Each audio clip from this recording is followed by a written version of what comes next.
Check, check. Mic check. Good morning, everybody. Good? Okay.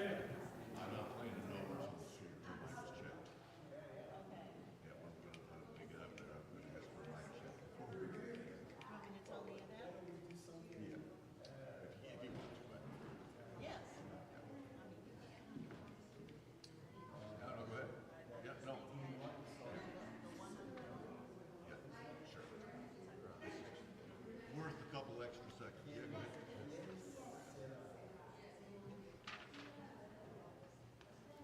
I think we're in the middle. Yeah. Yes.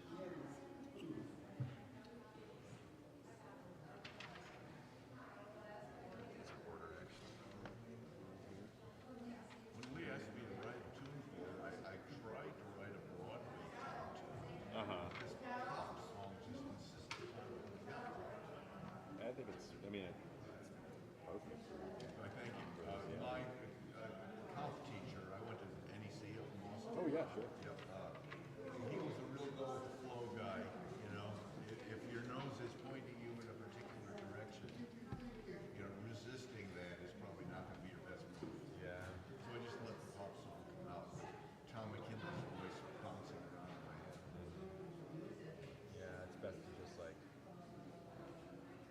kind of let it happen the way that it's calling to your brain, rather than trying to push it. Yeah, exactly. I sensed the band doing that last night too, right? They were in a real kind of relaxed way, just following the path of the music.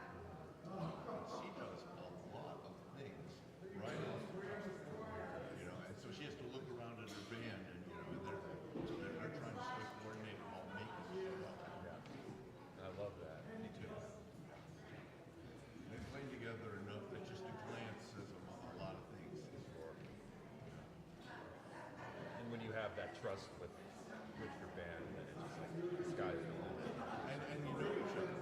You know, I saw Bill Evans about a month before he died. It was one of the peak experiences of my life. I'll spare you the details. I'm really close to him. Speeches ran to you. Okay. And they never even look at each other.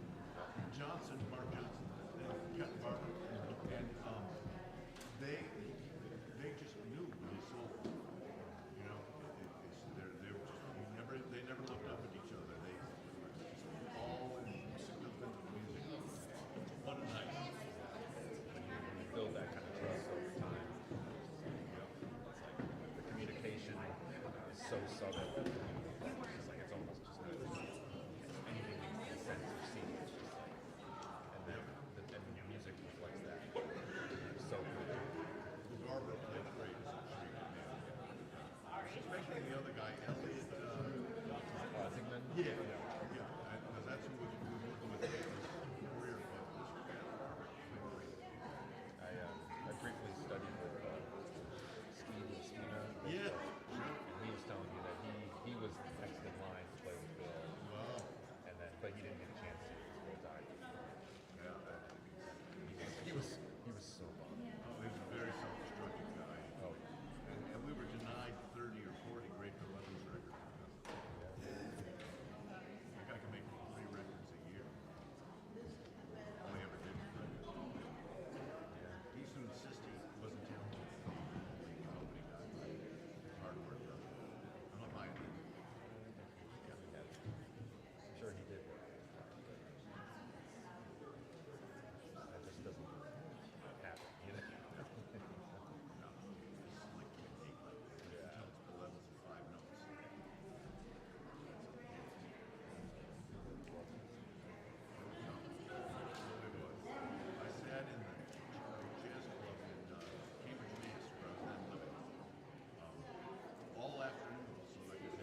Good morning, everyone. As that music takes us into this space of community together on this bright, beautiful, yet slightly chilly morning. I welcome you all to come into this place together to gather. I am the Reverend Israel Buffardi. I'm the Associate Minister for Member and Community Engagement here at the Unitarian Universalist congregation at Shelter Rock. I am privileged to serve on the team of ministers here with the Reverend Dr. Natalie Fenimore, our lead minister, the Reverend David Carl Olson, our other associate minister, and our student minister, Dana Moore. You are a Unitarian Universalist congregation. You are a loving religious community that comes here each week to help support each other, to grow spiritually so that you can draw the strength you need to go out and build a more just and joyful world. Our community is non-creedal. We come together not based on beliefs, but based on just actions. We come together not based on trying to think that we have all the answers figured out just right, but we come together because we acknowledge that there is wisdom and love and beauty to be found in so many sources in this world. From the community that we build together, the spaces that we create amongst each other and between each other, from the knowledge and wisdom of activists and artists out in the world showing us what love and justice can look like. We focus here not so much on ancient texts, although we may read them from time to time, or hardline dogmas, but rather we focus on appreciating mystery and wonder. We focus less on what we believe, simply put, and try to identify how to act rightly and justly and lovingly in this world. So we focus less on who you love and more on how you love each other in the world itself. This is an extraordinary place.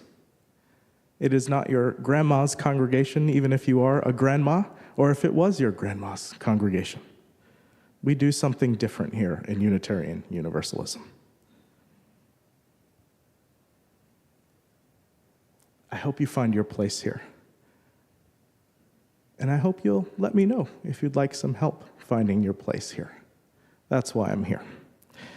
So let's come further into this space of community this morning and explore who we are and the world that we are building together. And we begin that by inviting you into community with these messages.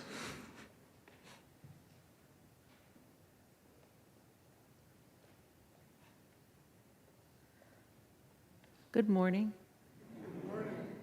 Today, following worship and after Sunday Cafe at 1 o'clock, you can join the Reverend Natalie Fenimore in the Art Gallery for Meet the Undertaker. And there is also a town meeting in the social hall as well. We will be meeting on subsidies today.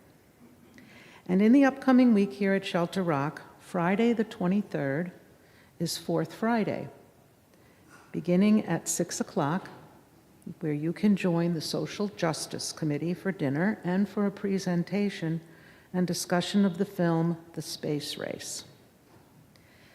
This upcoming Sunday, the 25th, after worship, Shelter Rock will be jazzing it up with the Jazz in the Afternoon concert here in the worship room.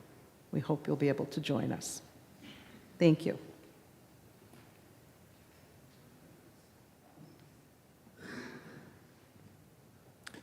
Thank you, Ricky. This writing is by Francis Cosia.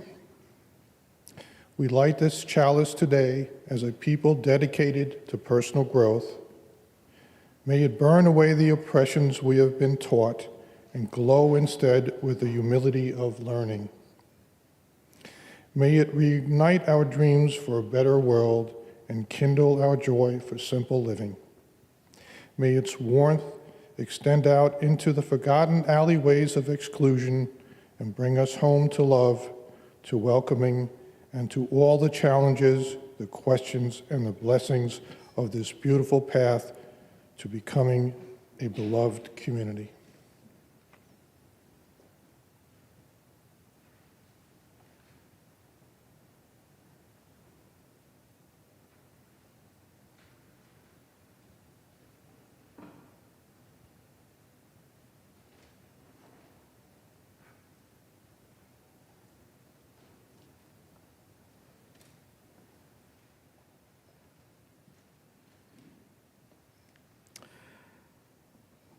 I invite you now just to turn your attention for a moment.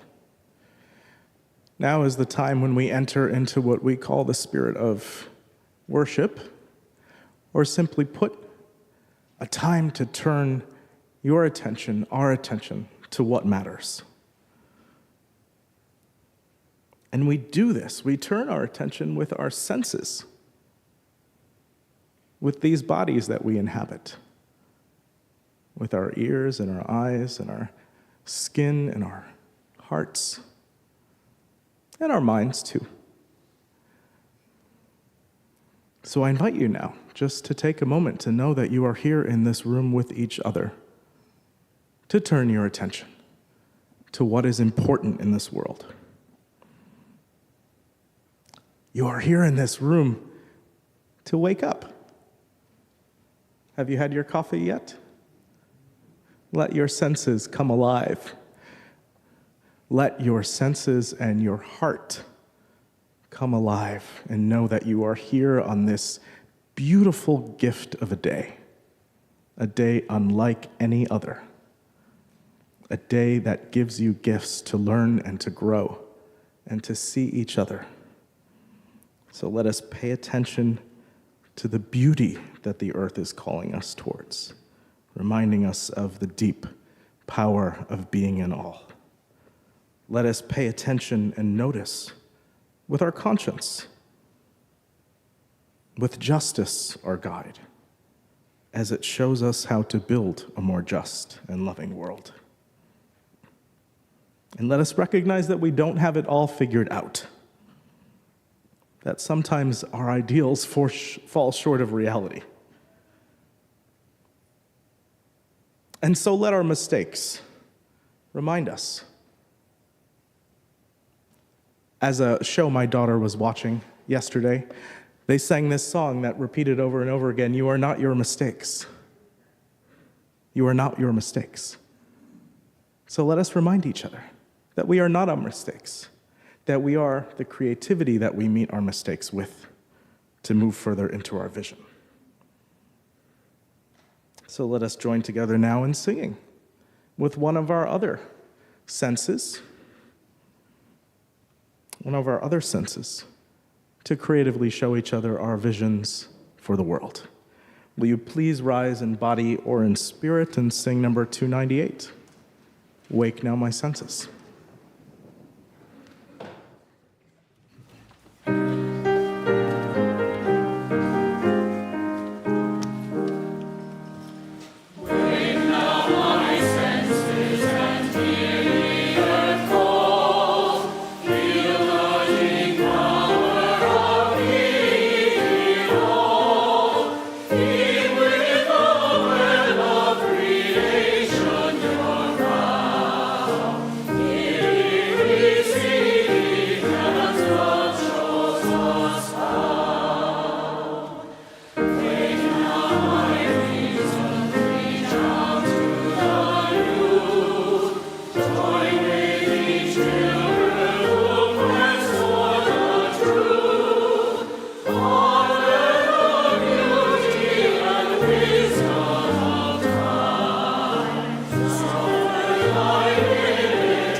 We remind ourselves of our deepest values and of our collective commitment to centering love in all we do by reciting our words of affirmation.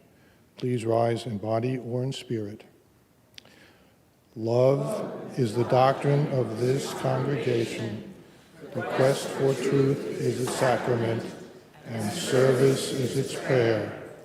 To dwell together in peace, to seek knowledge and freedom, to serve human need, this do we affirm and covenant with each other.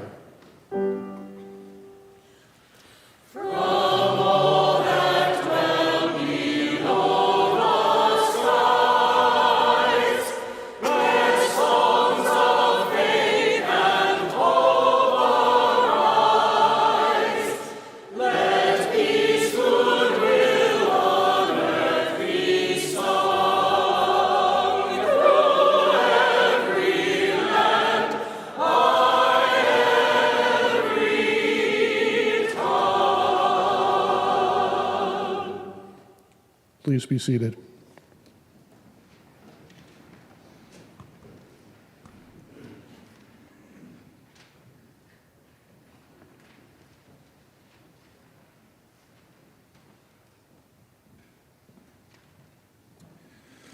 All right, it's time for the offering. So each Sunday we take a special collection which extends our vision of beloved community by supporting work in the world which addresses human needs. This Sunday our offerings provide support for Erase Racism. The vision of Erase Racism is to see Long Island transformed into integrated communities in which no person's access to opportunity is limited by race or ethnicity. Please see the screen for the ways to give. And if none of those options up there work for you, you can always just drop some money in the donation box outside the door as you leave the chapel.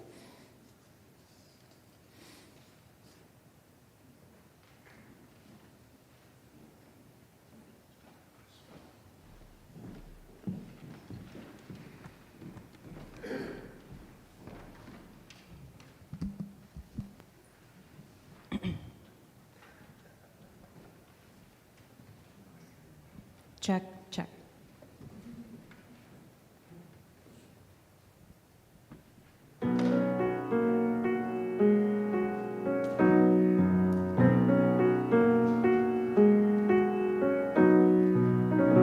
What's that pitter-patter on the window?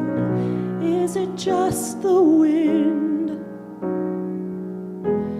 Been holding out for better weather, but thinking about the rain again. How long now since you left me? How many ways, how many times? Each broken heart, I swear, is the last one. One look at you, I change my mind. So I peek between the shutters. Looks like rain all the time. I hope and pray that you won't call, but you're always on my mind. Can't explain, don't understand, and I can't control this love. But oh, I know just what I'll do, what I'll do when it rains again.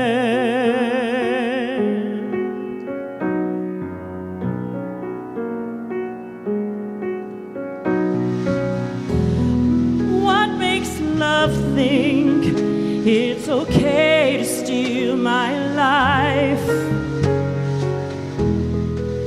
I never gave permission, couldn't hold out if I tried.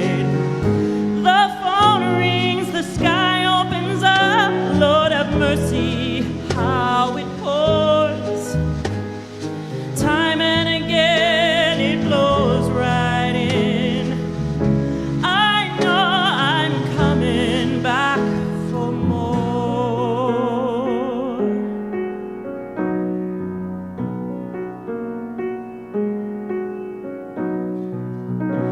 I can check the weather forecast a dozen times a day.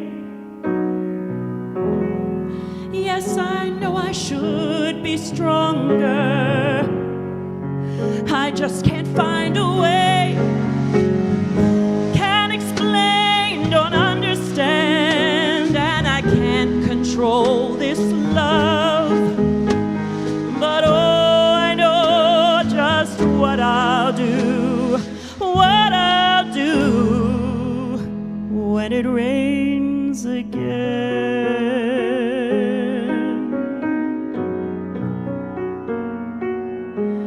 When it rains again.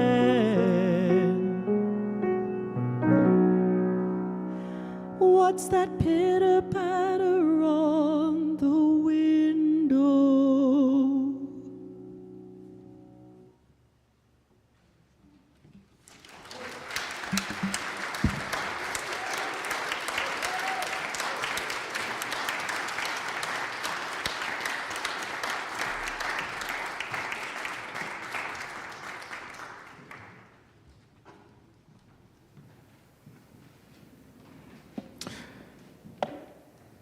How's the weather in your life right now? Is it bright and sunny? Is it stormy and cloudy? Is it warm and sunny and comfy and cozy? Are you bundled up by the fire in a nice warm blanket with someone you love? Or are you out in the cold, shivering and alone? Or are you here, figuring it all out, not sure what the forecast says, knowing that the forecast might be wrong? Whatever you carry into this space today, however your heart sits, whatever storms are on your horizon, whatever love is in your heart, whatever loneliness is lurking, whatever mystery is percolating, here you are in this place. And all of it you carry. And maybe you carry all of those things at the same time. Just know. Just know that you are here today. And you are with people who are here to help you weather the storms, to sunbathe when you need to help you stand under their umbrella.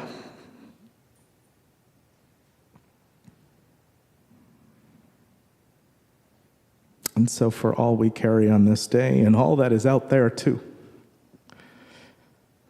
there is all that is in here, but there is all that is out there that we must be prepared for as well. So we use this time to gather up the strength and the courage to know we are loved just the way we are.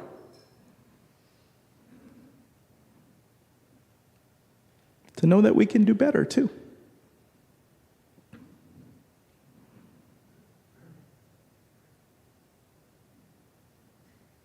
And because sometimes what is in our hearts and on our minds and coming down the road for us is too complex for words, let us hold it in silence now for a moment, and let us breathe together.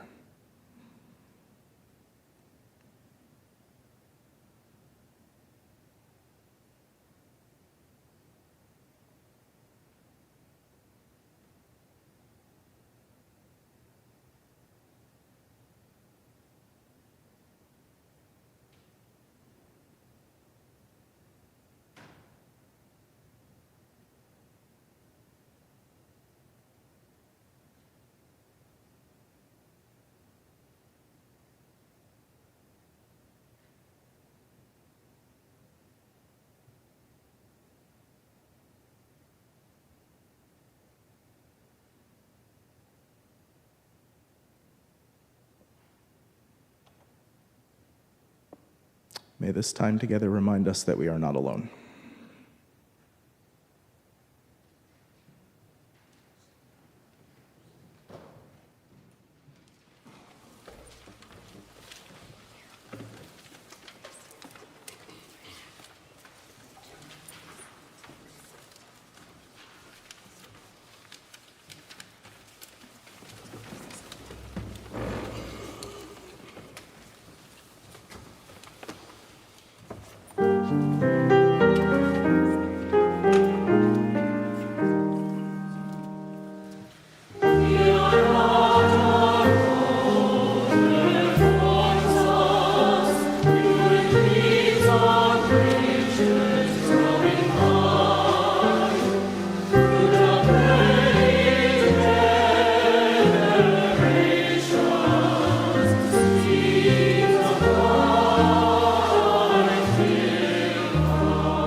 We are truly not our own.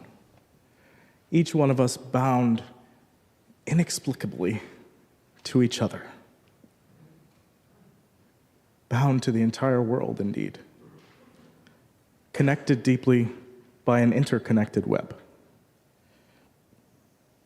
And we know that what happens to someone out there affects all of us in deep and meaningful and powerful ways. And yet, we have all of our individual lives, our individual experiences, the beauty of what makes you, you, ought to be celebrated. The joys in your life ought to be celebrated. Just at the same time, we must feel moved and connected to the pain and suffering that exists here and there and all around. We try to hold all of this at the same time. That is a spiritual practice. Trying to sit with our joy and also be moved to end the suffering that is all around us and within us. So we began our service this morning by waking our senses to the world and to all that is around us, all that we are called to do to create a better world. And maybe you came here this morning. I'm thinking maybe some of you came here this morning for some inspiration, to have a space to reflect on how you can make the world better, or how you can be more loving for the people in your own lives. You came for inspiration. Who came for inspiration today? Anybody? Yay! Yay. I'll try my best. You came here because the news is hard to read, or because that thing you are dealing with right now is hard and scary, because the world is super scary and challenging and overwhelming. It's an election year. And human beings are challenging and hard, even when politics aren't involved. You didn't come here, I suspect, to be reminded of everything that is messed up about our world. Who came here to be reminded of all of the horrible things that are out there right now and hear a 25-minute sermon about that? Oh, well, you're in for a surprise. Now, I wouldn't be doing my job if occasionally I didn't remind you of the things that are wrong with the world and the ways that we are called as people of conscience to make the world better. I wouldn't be doing my job, I think, if I didn't do that from time to time.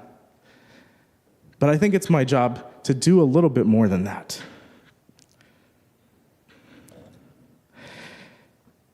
So, today's service, this sermon, this reflection, if you will, I titled it Creatively Maladjusted.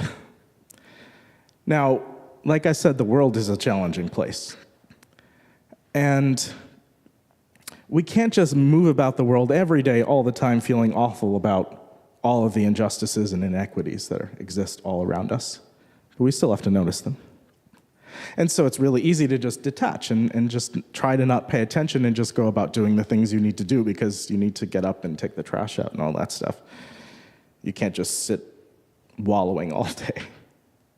So we need to be adjusted to the world a little bit in the sense that we need to be able to function. But sometimes we need to be mad as hell, too, about what's going on.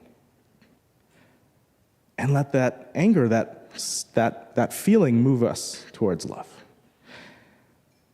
So maladjusted is this sort of psychological term. And sometimes people who have a hard time dealing with the changes in their life or what's going on might be said to be maladjusted to what's around them. They're not adjusting well to their situation. But the Reverend Dr. Martin Luther King once gave a speech to the American Psychological Association where he talked about how much he loved this term of being maladjusted to the world. And he said that you should be maladjusted to the world. You should be maladjusted to racism and poverty and sexism and classism. You should be maladjusted to all of the injustices that are out there. And he said, I'm proud to be maladjusted to all of those things. And so we should be maladjusted to them. However, I would add, and he did add too, that you have to be creatively maladjusted to them. Which means, like I said before earlier, that you are not your mistakes. You are the ways, we are the ways that we move creatively to fix the mistakes, so to speak, of the world, to address what is wrong with the world in a creative way, because it is a countercultural thing to do to make the world a better place.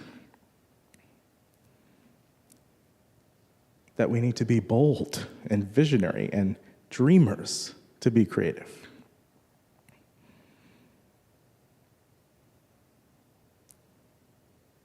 To build the world not as it is, but as our visions tell us it should be. So, who needs a story to help ground this idea? Anybody want a story? Yeah, something a little more concrete, maybe? Okay. First, let me just say this.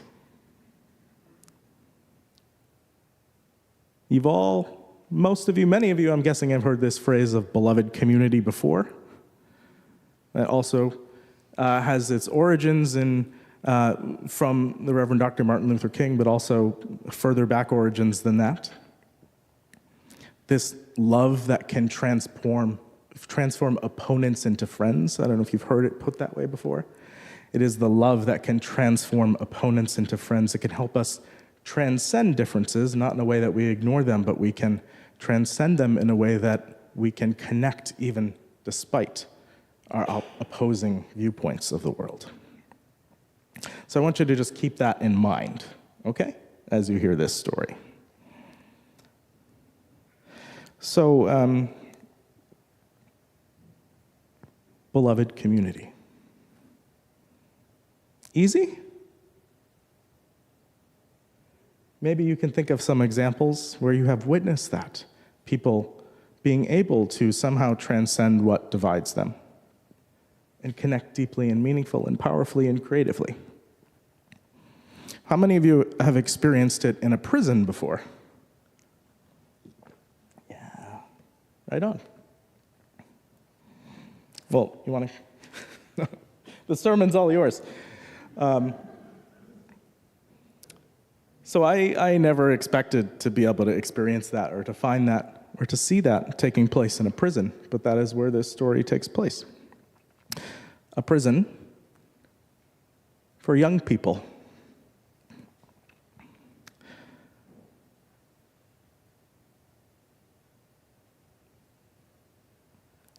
Now, I did some work in a juvenile detention center when I was preparing for ministry, back when I was in seminary. And I was full of very creative notions of the world and very idealistic visions for how we would build beloved community. And I knew then, and I know now, that it begins with deep listening. It begins with sharing our stories and our dreams with one another. And it begins with reimagining our world and community. So imagine with me now for a moment, if you will, the story that you might have of what it's like to enter into a prison. Is the weather bright and sunny? Is it warm and cozy? Or is it cloudy and rainy? Well, I'm going to tell you that for me, going into my work in a prison for the first time, it felt like probably one of the most seemingly hopeless places that I could have imagined. I remember approaching this building and feeling like it was sort of sunny as I was driving up the driveway, and then suddenly storm clouds just kind of came out and put this building in complete shadow, hiding it from the rest of the world.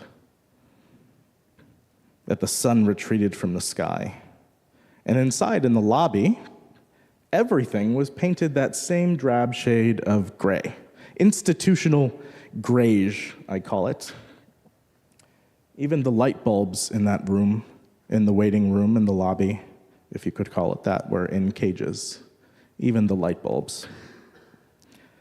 So I recall walking in and seeing this person seated at the front desk and trying to smile because I was walking in as my young idealistic self. Well, I wasn't that much younger, but let's say young idealistic self. And I came up to the person at the desk with a big smile and said, "Good morning. I'm here for the volunteer orientation. Have a seat." Is all I got. Some 32 minutes, and I remember this 276 ceiling tiles later. Out of the corner at a doorway, sort of across the room, comes through this very tall, very commanding figure of a prison guard in the prison guard uniform. Now, my vision of that person was dark and stormy and gloomy, and by the other person's reaction to me, I did not have a smile on my face, because I am sometimes uncomfortable with law enforcement officers in uniform. They don't put me at ease all of the time. And so I stood there and looked at this person, except they approached me with a big smile. "Good morning. You must be Israel.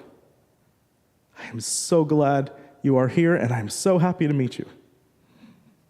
Firm handshake, of course. So as this person walked me back to the room where we were going to do the orientation, they told me how much they appreciated this program there in the prison, how enthusiastic they were about it, how much it helps the youth who are in this prison, and how glad they indeed were to see me there.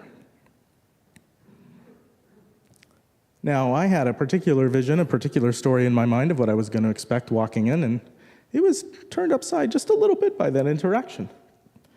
So I thought maybe there's something going on here that might be is really worth exploring. Maybe there is more to the stark, hopeless story that I had in mind. Maybe there are people working to build and creatively reimagine what could be possible in even the most difficult places. So the thing that brought me in there, by the way, the reason I was there was to do theater with incarcerated youth.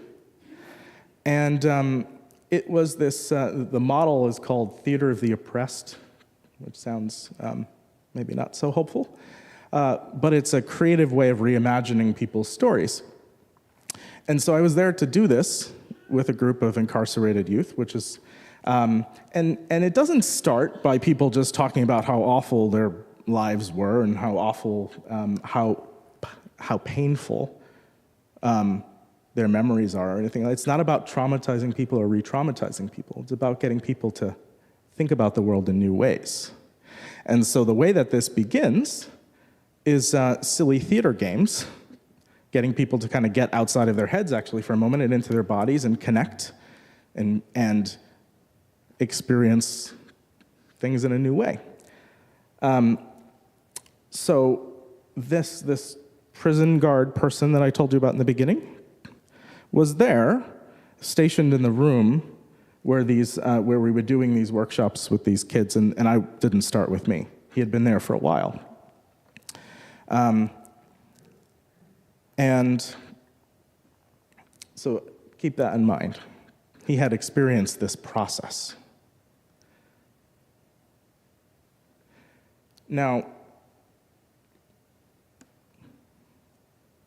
the kids that I got to meet in this workshop, the youth that I got to meet in these workshops, might have on the surface had difficult stories, difficult orientations to the world, might have had a hard time reimagining what could be. For example, one of them was a youth who grew up whose family was from Somalia, and he grew up with this story that his family was not a lovable, valuable part of the community where they lived. They were harassed a lot and experienced people's xenophobia and racism towards them. They were not always included in things that happened in their community. And so when he was 16, he got arrested for getting into an altercation with a racist shop owner who had harassed his family before and him. But through this process of connecting, through these stories and these theater games, through being in a community with other people telling their stories to each other, he was able to create a renewed sense of connection to what community could look like. In fact, these youth were able to create a community of support together for each other through this process by building trust and solidarity with each other, by slowly building trust and solidarity with each other. And that's important, that it doesn't happen easily and quickly overnight. So with time, through these silly theater games and the telling of their stories and the reenactment in a controlled way, in a safe way, of the issues that they were concerned with, the issues that they experienced in their lives, like addiction and racism and violence, through the reenactment of these stories together, they were able to tell their stories to each other and to connect. And here's what it did. It helped them to realize that they were not alone, that they were not invisible, that their stories matter, and that they have a voice. Being in a cage, it's hard to find a voice, to know that people care what you have to say. And it didn't stop just there with them building community with each other. They turned their stories, and by the way, the stories were not just what was hard. They were reimagined stories of how things could be different. And that is what they took and they turned into plays that were then taken out into the community. They were allowed to go out into the community to perform these reimagined stories. Stories that helped them to realize, to know that what led them to being there didn't have to be their only story for them and for the community. It's not just about them. It is about them, but it's not just about them. It's about the environment, the community, the society that created that story. So it's about presenting to people that things could be different. So these reimagined stories showed that this kid who grew up in Somalia that could have been labeled a criminal by some could be a friend, a neighbor, a parent who wants the same things as other parents in their neighborhood, a safe playground for their kids to play on, a plot in a community garden, a friendly smile by people walking by on the street, and a spot to place a dish of home-cooked sambusas at the community potluck. So, like I said, these possibilities were taken out and performed for the community. And that's where their power became most apparent. Because it shows that when people do this together, that when we can uncover the experiences that we share, when we can find those things that we all have in common about what we wish for our community, with the different experiences we take to community, that we can develop connections and closeness and love for each other, that we can expand our perspectives, we can develop new stories together. And this changes reality in a sense. Because by doing this process together, the people are creating that reality. They're not just showing that those stories are possible, they're living a story. To witness this is not just to be changed by it. It's to want to go out and make it more real and to be the change that it wishes to create. So, let's go back now for a second to that prison guard from the beginning of the story who came through the door. Do you know why he was so happy to see me now? Do you understand a little more? Well, let me say this. That guy was not always so smiley and happy and enthusiastic about this program. Picture working in a prison day in, day out.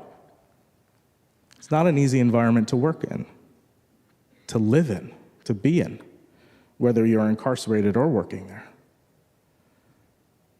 He was not always so smiley. In fact, he used to be stoic and curt and angry. Maybe that particular picture that you might have in your mind of someone who works in a prison, or not. And he was assigned, like I said, to the unit where these kids were doing these silly theater games, these youth, excuse me. And he was posted just as a silent witness to their activity at first. A witness to the trust building and storytelling and imagining that they were doing together. He was taking it all in. At first, he was just there to do his job, not to have fun, for sure. But over time, he began to see what was happening, and he became a little more interested in participating. They invited him to participate. And so if you can imagine a uniformed corrections officer doing silly theater games, you might begin to see how a new reality could take shape. And he was accompanied with them one evening when they went out into the community to perform their play. The subject of this particular play was creating a new definition of what it means to be a man. And it showed stories for people maybe who grew up in households where, they thought that to be a man meant that you had to be strong and forceful and not have feelings and use anger to respond to things rather than conversation, love. But they presented something that was much more nuanced and authentic and loving, a definition of what it means to be a man that is human and not necessarily based in anger and violence. They presented these stories to the community, and afterwards there was a dialogue. The audience was invited to ask questions and to give comments. And, the dialogue was really interesting, and people had a lot to say. And the guard, remember, was there in the back of the room watching, because it was his job to be there, but he had seen the process of how this play got created. And then he was there to witness it being shared with the community. Well, he waited until the very end of the Q&A session.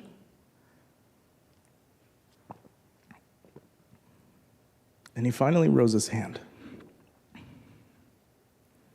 And he told these young men how proud he was of them, how moved he was, how his experience growing up was so similar to their own, how he grew up thinking that being a man meant he had to respond to situations with anger rather than his own humanity. That he connected with them so much through this process, that he was so grateful to them for showing him that something different was possible. And I'm pretty sure that if you looked at his eyes, you could see the tears welling up in them. Even though he was maybe sniffling a little bit to hold them back, you could see it. You could see the way he was moved by them.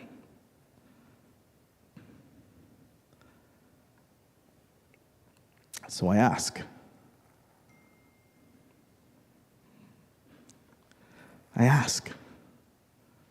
why was he so moved Why was he so happy to see me that day when he came through that doorway?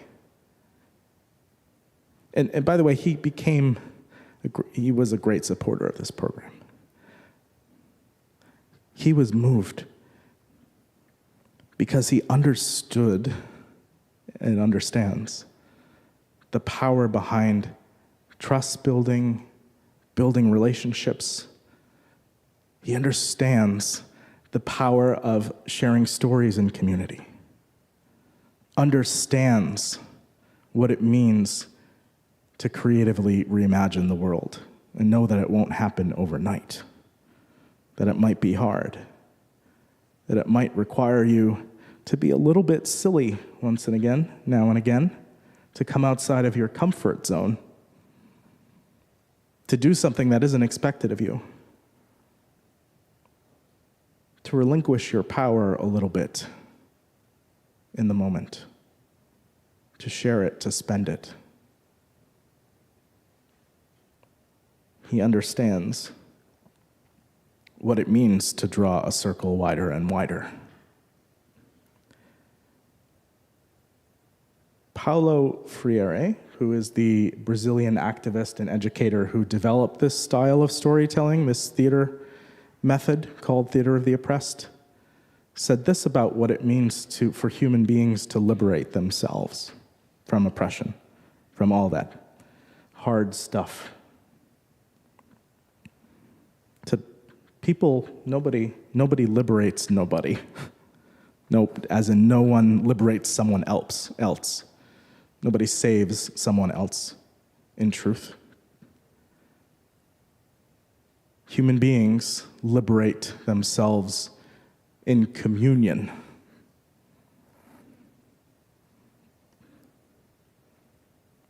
We have to do it together.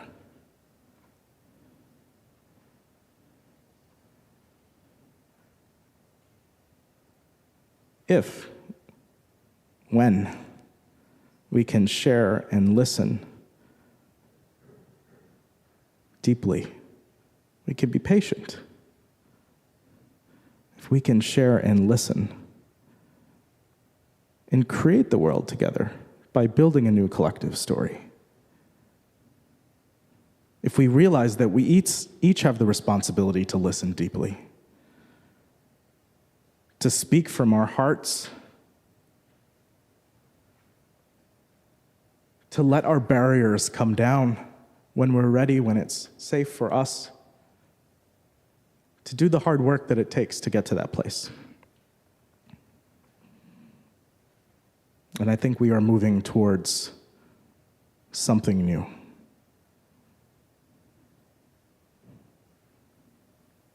We are building something. We are then becoming creatively maladjusted to this world.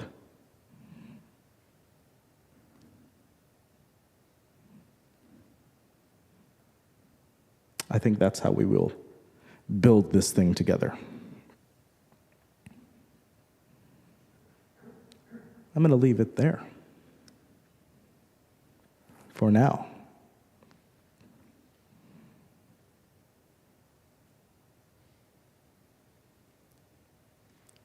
Shall we sing? Sometimes the only way to move forward is to ask more questions and to listen and pay attention, to notice what the world has to teach us and what our stories have to teach us by sharing them. So, do you hear? Do you hear? Will you please rise in body or in spirit now and sing together? Number 112. Do you hear?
all the dreams, all the dares, all the sighs, all the prayers.